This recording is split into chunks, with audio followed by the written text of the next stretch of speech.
This is Google's brand new $99 home speaker. It's the first one to be made for Gemini out of the box, and they dropped the Nest branding. So like Google Home Mini, Nest Audio, what is this? Google Home Speaker. And just with the little testing I've done so far, I'd say if you don't have a speaker and you're in the market for one, then this is a great deal at $99. But for me, I want to see if it's really worth upgrading if I already have several other Google Home speakers. I have a Nest Hub Max in the background, I have a Nest Hub in the bedroom, I have a bunch more of these little mini speakers. So I'll tell you what I think of this speaker, and by the end of this video, I guess I'll know if I wasted my money on this one. For me, Gemini is the most important upgrade, but before we get to that, let's just briefly talk about the design. The new Google Home speaker looks like it's about twice the size as the Google Home Mini, and maybe about half the size of the Nest Audio. I do like the touch controls better, because when you go to touch the volume, it gives you these two little dots on the side so you can see what you're doing, unlike the other speakers where you're not always quite sure where to press. The Mini you just press on the sides, the Nest Audio you press in the corners. They also got rid of these dots too. To play pause music, you just tap on the top here. Let me turn off these microphones too. The new speaker glows from the bottom. Hey, what's the weather? Another complaint I've been hearing is that the two older models have removable power. So if something happens to the cord, you could replace it. Or if for some reason you need a ridiculously long cord, you could get a new one. The new speaker is permanently fixed. I personally don't care that much, but a lot of people seem to already. I like that you could pick it up and move it around without operating all different controls and starting music. I can't even touch this thing. By the way, the mic's off. To turn it back on, slide. I can't even breathe on this thing before it starts playing music or adjusting the volume or telling me the mic's off. But overall, I do like the design. Real quick, if you enjoy straightforward, no-nonsense reviews about smartphone and smart home tech, I'd really appreciate it if you subscribe to my channel for more videos like this. That said, let's continue. This new speaker is supposed to be powered by a dedicated local NPU. This should make working with Gemini more seamless and quicker, but now I'm not so sure, so I'm gonna have to do a speed test between the three. Let's start with the Mini. I'm gonna hit start right when I'm done saying weather, and I'm going to hit stop right when it starts responding. Hey, what's the weather? It's 79 and sunny in just over 4 seconds. Nest Audio. Hey, what's the weather? It's 79 and sunny in also just over 4 seconds. The new speaker. Hey, what's the weather? It's 79 and sunny in 3 seconds. The new speaker was slightly faster, but negligible. Now keep in mind, all of my Google speakers have been upgraded to Gemini. None of them are using the old Google Assistant. Let's try asking it a question. Hey, what is the first movie written and directed by Quentin Tarantino? It's taking a while. the first movie written. That was a full 24 seconds. Hey, what was the first movie written and directed by Quentin Tarantino? As I mentioned, the first film written and directed by Quentin Tarantino. Attitude? It remembered the previous one from the other speaker. Hey, what was the second movie written and directed by Quentin Tarantino?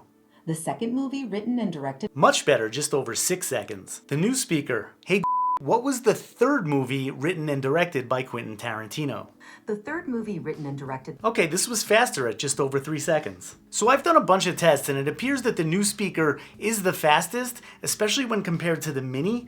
However, it's very close to the Nest Audio. That said, I have had times where this is the slowest speaker, but for these tests right in front of you, the new speaker does win, but just by a little bit. All right, let's test it out with this smart home. Hey, turn off all of the lights except for my office lamp.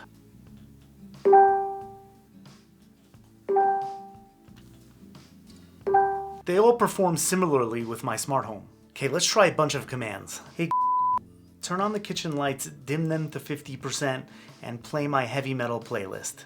Actually, don't play music.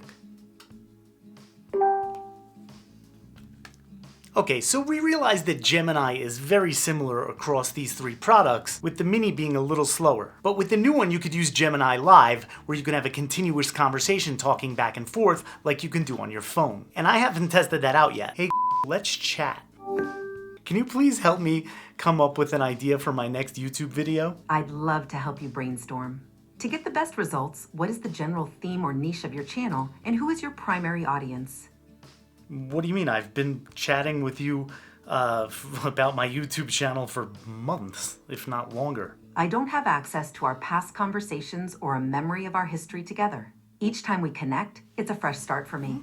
Since I'm starting from scratch today, could you remind me what your channel's niche is? What is on my calendar for the rest of this week? So I can't do that yet when we are live.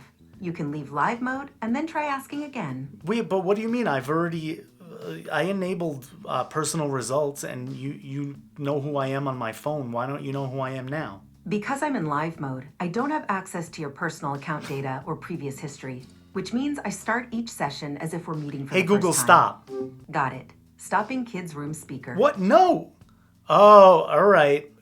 Okay. There's a few things to unpack here. Number one, this new speaker has not fixed one of the biggest flaws. We were just talking and I told it to stop and it stopped playing the kids' room speaker. This happens all the time. I'll have The Sound of Rain playing in my kids' room while they're sleeping. A Google in a different room is playing music or there's a timer going off and I ask it to stop and it stops a different speaker. One of the biggest frustrations, it has not been fixed. I also have personal intelligence turned on, so it should know some things about me. And I have my Google Workspace apps connected. And Gemini Live on my phone does have my personal info. What is my YouTube channel about? Your channel, Scott's Tech, is all about exploring the world of technology. Can you tell me what's on my calendar for this rest of this week? Let me check your schedule for you. You've got quite a bit lined up for the rest of this week. Okay, so I accidentally stumbled on a huge limitation. Well, unless it's been advertised and I just didn't know about it. But Gemini Live on this speaker, at least as of this date, has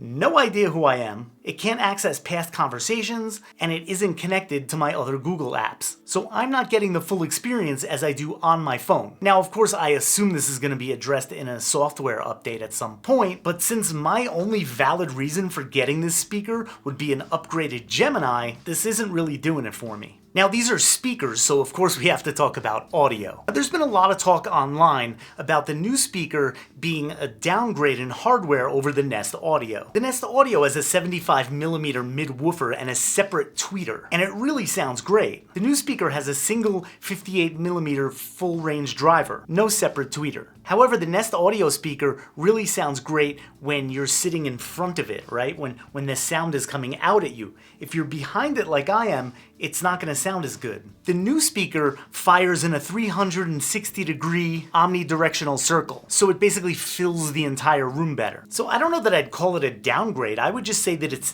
different. The Mini, I mean, it's impressive for its size, but the Mini doesn't compare to either one of these. So if you want to upgrade the audio from the Mini, then yeah, this makes sense. Coming from the Nest Audio, I just think it's a different sounding system. Now, I can't really sit here playing each one for you because it's going to go through my microphone, get processed, get sent through whatever you're listening to it on, earbuds, a speaker, your computer. It's not going to do it justice, so there's really no point. But I do think this speaker sounds really good. It's a very clear, balanced sound. It has some nice punchy bass. And for a $99 speaker, I think it's excellent. If I want better sound, I'm going to use my Sonos. Then for those of you who have the Google TV streamer, you can pair two of these so you can have the full spatial audio experience on your TV. I personally have 3 TVs in the house. All 3 of them have Google TV built in, and it won't work with that. You have to have the actual Google TV streamer device. And yeah, I don't think that really makes sense. You know, I'm gonna buy a Google TV streamer and then 2 of these. Why wouldn't I just get a soundbar? Anyway, now let's talk about some other upgrades. The new speaker comes with a built-in thread border router. And this is important because a lot of new smart home devices are Matter over Thread. And it's great because these devices operate locally without having to rely on Wi-Fi. The Nest Hub Max I have back there has a built-in thread border router as well. And this is great because I just got a few smart home devices including shades and a front door lock.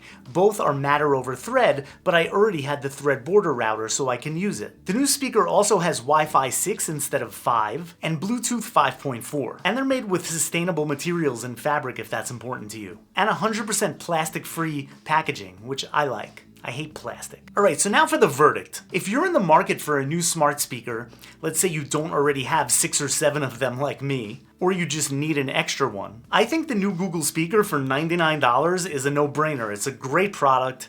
I highly recommend it. However, for somebody like me who has one of these speakers in almost every room in the house, Is it worth upgrading? I'd say probably not, but let's break it down. All of my Google Home and Nest speakers have been upgraded to use Gemini instead of the old Google Assistant, so they're all on the same Gemini playing field. And it seems like they all work the same, with the exception of the Mini being a little bit slower than the rest. The local processor might speed it up a little tiny bit, but it's really not much faster than the Nest Audio, and sometimes the Nest Audio even wins, making the only true difference Gemini Live, and this version of Gemini Live, as of this date, doesn't even know my name, can't access my personal results or connected workspace apps. So for me, Gemini Live on this device is pretty useless, especially when it works so great on my phone. If you were upgrading for the audio quality, I would say it blows away the Nest Mini as far as audio quality. So if you're upgrading from the Mini to the new speaker, it's a definite upgrade. Coming from the Nest Audio,